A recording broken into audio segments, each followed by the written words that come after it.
फलटण हे दोन मतदारसंघ सध्या चर्चेमध्ये आहेत. कारण फलटणमध्ये आमदार दीपक चव्हाण हे पूर्वी राष्ट्रवादी काँग्रेसमध्ये होते, मात्र ते आता शरद पवारांच्या पक्षातून उमेदवार आहेत. आणि पाटण मतदारसंघामधून शंभूराज देसाईंसमोर शिवसेना उबाठांचा उमेदवार आहे, मात्र सत्यजित पाटणकर यांनी इथे बंडखोरी केली आहे. त्यामुळे इथे तिरंगी लढत होईल. या दोन्ही लढतींबद्दल आपण काय सांगाल? आपण जर का दीपक चव्हाणांच्या बाबतीत जर पाहिलं तर लोकसभा निवडणुकीत जे उमेदवार होते निंबाळकर भाजपकडून ते आणि राष्ट्रवादीचे विजयसिंह मोहिते पाटील जे आता भाजपमध्ये आले होते त्यांच्यात प्रचंड प्रमाणात वाद झालेला तिथे कुठेतरी दिसला आपल्याला.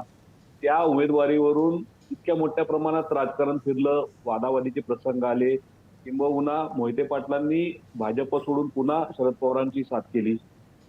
तोच मुद्दा इतका भयान पेटलेला होता की त्याच वेळेस कुठेतरी त्याच उमेदवारावरून रामराजे निंबाळकर देखील मोठ्या प्रमाणात नाराजी दिसून आली होती आणि तिथूनच कुठेतरी हा वादाचा विषय त्यावेळेस सुरू झाला होता. आणि त्याच कालावधीत जेव्हा एक एक जण तुतारीकडे परत फिरू त्याच पिरियडमध्ये रामराजे निंबाळकरांनी ही भूमिका घेत दीपक चव्हाण जे आमदार तिथले होते त्यांनी पुन्हा तुतारी हाती घेतली. आणि आत्ताची परिस्थितीमध्ये त्यांनी तुतारी जरी हाती घेतली असेल तर त्यांना सुद्धा तिथं कडवं आव्हान आहे. परंतु आपण पाटणचं जे म्हणाल ते पाटणच्या परिस्थितीत पण अशी की बंडखोरीमुळे तिथं आता सध्या वातावरण एक विचित्र पद्धतीने झालेलं आहे. परंतु तिथं दोन्ही धनुष्यबाण आणि मशाल याच्यातच कुठंतरी फाईट होताना आपल्याला दिसणार आहे. खरं. माण मतदारसंघाबद्दल काय सांगता येईल? कारण जयकुमार गोरेंच्या विरोधामध्ये जोरदार आरोप आणि प्रत्यारोप झाले होते, तरीसुद्धा त्यांनाच उमेदवारी दिली गेली. आणि राष्ट्रवादी शरद पवार पक्षाकडून आधी प्रभाकर देशमुख यांचं नाव पुढे होतं, पण आता मात्र प्रत्यक्षात प्रभाकर घारगे इथून लढत आहेत. या लढतीबद्दल काय सांगाल? मान हा कायमस्वरूपी दुष्काळी तालुका म्हणून कायम चर्चेत असतो, परंतु तिथलं राजकीय मात्र वातावरण पाहिलं तर दुष्काळापासून तिथं अलिप्त असतं ते राजकीय वातावरण. आत्ताची आपण परिस्थिती पाहिली तिथली तर गोरेंवर आरोप झाले, परंतु भाजपमध्ये सध्याची अशी परिस्थिती होती की भाजपला ऐन वेळेस जास्तीचे विद्यमान आमदार बदलता आलेले नाहीयेत, जे की भाजपनी असं वाटत होतं की मोठं धक्कातंत्र मिळेल की, परंतु तशी परिस्थिती दिसली नाही. विद्यमान आमदारांना शेवटच्या क्षणी सगळ्यांना त्यांना मैदानात उतरावं लागलंय. प्रभाकर देशमुख हे अधिकारी निवृत्त अधिकारी ते उतरतील अशी मोठी चर्चा होती, परंतु त्यांचंही नाव म्हणून घारगेंचं नाव पुढे आलं. ह्या सगळ्यात एक मोठा मध्यबिंदू आपल्याला म्हणजे मोहिते पाटील.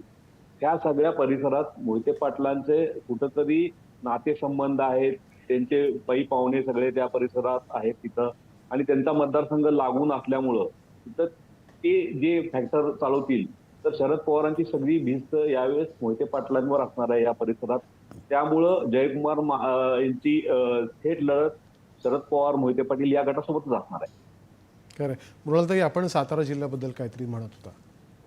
महाराष्ट्राच्या राजकारणामध्ये जी घराणी अत्यंत प्रभावीपणे काम करतात त्यातलं एक मोहिते घराणं, जे सोलापूर आणि थोड्याफार प्रमाणात साताऱ्याशी संबंध ठेवतं. हे घराणंच्या घराणं जेव्हा एखाद्याशी वाद झाल्यामुळे दुसऱ्या पक्षात जाऊन बसतं तेव्हा त्या परिसराचं चित्र बदलतं राजकीय. ते परत गेल्यानंतर पुन्हा एकदा तिथे मोठं आव्हान तयार होतं, जे इथे होताना दिसतंय. मला सरांना एक प्रश्न विचारायचा आहे, ते अत्यंत उत्तमरित्या समजावून सांगतायत. मुख्यमंत्री एकनाथ शिंदे हे साताऱ्यातले आहेत. ते दरे या त्यांच्या गावाला महिन्यातनं किमान 2दा तरी सध्या जातात. त्यांच्या तिथलं असण्याचा पश्चिम महाराष्ट्राच्या राजकारणावर काही परिणाम होणार आहे की ते ठाण्याचंच नेतृत्व म्हणून तिकडे त्यांच्याकडे पाहिलं जात आहे? मॅडम अगदी खरं आहे, परंतु आपल्या महाराष्ट्रातलं राजकारण हे थोडं आपल्याला जास्त अनुभव येतो. आपल्याला माहित आहे की इरसाल राजकारण आहे हे. असं 2-4 वेळा जाऊन शेतातले फोटो टाकून कधीही काही तिथं होताना दिसणार नाही तुम्हाला. कारण एकनाथ शिंदे मुख्यमंत्री यांचं काही जरी म्हणलं तर त्यांचं ठाणं हेच मूळ राजकारणाचा बेस आहे, ठाण्यातूनच त्यांचं चालणार आहे. आणि साताऱ्याची सगळी परिस्थिती पाहिली आपण तर सातारा हे घराणेशाही राजकीय घराणं, महाराजांचा वारसा ह्या सगळ्या याच्यात असल्यामुळं मला नाही वाटत की त्यांचा तिथं इतका प्रभाव पडेल. कारण तिथलं जे पारंपरिक राजकारण आहे हे महाराष्ट्राच्या एकूण राजकारणावर कायम परिणामकारक असंच ते राजकारण आहे. त्यामुळं एखाद्या दुसऱ्या घटनेमुळं तिथल्या राजकारणात एवढा फरक पडेल असं नाही वाटत मला. दुसरं एक कुतूहल आहे की रामराजे निंबाळकर काय कृष्णाच्या भूमिकात आहेत का, की सैन्य तर तिकडे पाठवलंय आणि ते स्वतः इकडे आहेत? आता ऍक्च्युली काका पुतण्यांमध्ये फार जणांचं सँडविच होतंय. काही जणांचं आता भाजपमुळे त्यात सँडविच अजून दाबलं जात आहे. काहींना भीती आहे की आपण उघडपणे तिकडे गेलो तर आणखीन आपण काही अडचणी देऊ शकतो. अशी सुद्धा काही शक्यता आहेत. त्यामुळं आता कृष्णाची भूमिका ही ठेवली तर ती मायावी रूपात दिसेल आणि नेमकं आपण कुणाकडे आहे हेच कळणार नाही. ही सुद्धा भूमिका सध्या फार जणांना योग्य वाटते.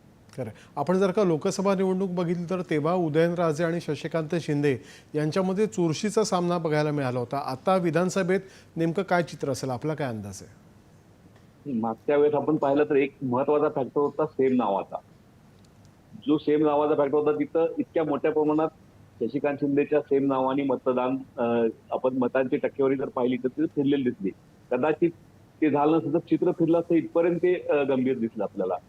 तर आता तिथं महाराजांना मानणारा तर मोठा प्रवर्ग आहे.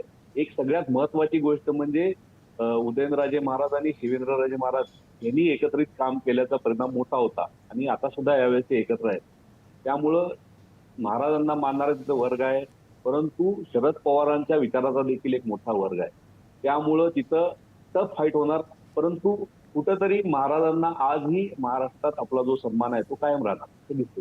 खरं आहे. प्रशांतजी, या चर्चेमध्ये आपण सहभागी